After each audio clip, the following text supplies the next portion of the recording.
नमस्कार है जी, जय हिंद है, जय भारत है। पिछले 2 साल से मैं अपने मैसेजेस ग्रुप्स में डालने की कोशिश करके ये बताने की कोशिश कर रहा हूँ कि वेस्टर्न वर्ल्ड में बहुत बड़े चैलेंज रहेंगे। यूएस में, यूके में, यूरोपियन जोन में, इंक्लूडिंग चाइना, इनफैक्ट यहाँ पे जो है एशियन जायंट, उसमें भी बहुत बड़े चैलेंजेस रहेंगे। एंड धीरे धीरे करके हम ये देख रहे हैं कि चैलेंजेस वहाँ पे ये सारी इकोनॉमीज में ग्रो हो रहे हैं। इनफैक्ट जस्ट रिसेंटली ये जो चार्ट है ये यूएस का क्रेडिट डिफॉल्ट स्प्रेड बताता है। क्रेडिट डिफॉल्ट स्प्रेड का मतलब यह है कि जो क्रेडिट वर्दीनेस है यूएस की, उसके डिफॉल्ट होने के क्या चांसेस हैं, कितनी प्रोबेबिलिटी है, एंड अगर डिफॉल्ट हो जाता है तो कितना रिकवर हो पाएगा पैसा, जिन्होंने पैसा लगाया होगा यूएस ट्रेजरीज में या यूएस के बॉन्ड में। तो उस प्रोबेबिलिटी ऑफ डिफॉल्ट एंड कितना रिकवरी हो पाएगा, उसके बेसिस पे ये डिफॉल्ट के स्प्रेड कोट होते हैं मार्केट में।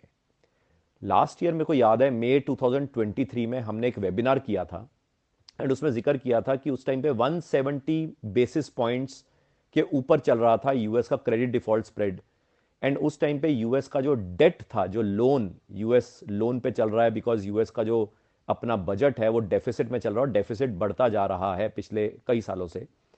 एंड यूएस के रिसिप्ट्स बढ़ नहीं रहे, खर्चे पे खर्चे बढ़ रहे हैं, और खर्चे एक्सपेंडिचर जो हो रहे हैं वो इंफ्रास्ट्रक्चर के डेवलपमेंट में नहीं हो रहे हैं, नॉन डेवलपमेंटल एक्सपेंडिचर हो रहे हैं। नॉन डेवलपमेंटल एक्सपेंडिचर हो ही जा रहे हैं, रिसिप्ट्स हो नहीं रही हैं, डेफिसिट बढ़ रहा है।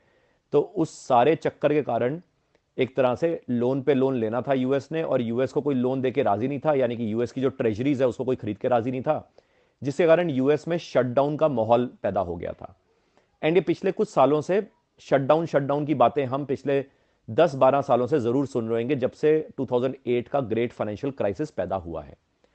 एंड उस टाइम पे जब ये शटडाउन होने की कतार पे था यूएस की, यानी कि पूरी जो गवर्नमेंट की जो सिस्टम था, उस टाइम पे क्रेडिट डिफॉल्ट स्प्रेड 170 प्लस के ऊपर बेसिस पॉइंट्स था। हालांकि इस टाइम पे 40-45 बेसिस पॉइंट्स के करीब चल रहा है, कंफर्टेबल जोन है। मगर मैं इस इमेज से बताने की ये कोशिश कर रहा हूं कि इस क्रेडिट डिफॉल्ट स्प्रेड का क्या सिग्निफिकेंस है, और ये क्रेडिट डिफॉल्ट स्प्रेड आने वाले समय में हम देखेंगे कि जैसे जैसे यूएस और वेस्टर्न वर्ल्ड की हालत और खराब होगी, ये क्रेडिट डिफॉल्ट स्प्रेड बढ़ते हुए हमें दिखेंगे। आइडली कई ऐसी चीज़ें हैं जो मैं कई बार हमारे जो वेबिनार्स हैं उसमें हम जिक्र करते रहते हैं टाइम टू टाइम। एंड अमन चुक सी ए ऐप है, जैसे AMANCHUGHCA ऐप, तो वहाँ पे आप लॉग इन कर सकते हैं। वहाँ पे मैं कई तरह का ऐसा कंटेंट शेयर करता रहता हूँ। आई एम श्योर इससे आपका नॉलेज बढ़ेगा। शुक्रिया है। जय हिंद है, जय भारत है।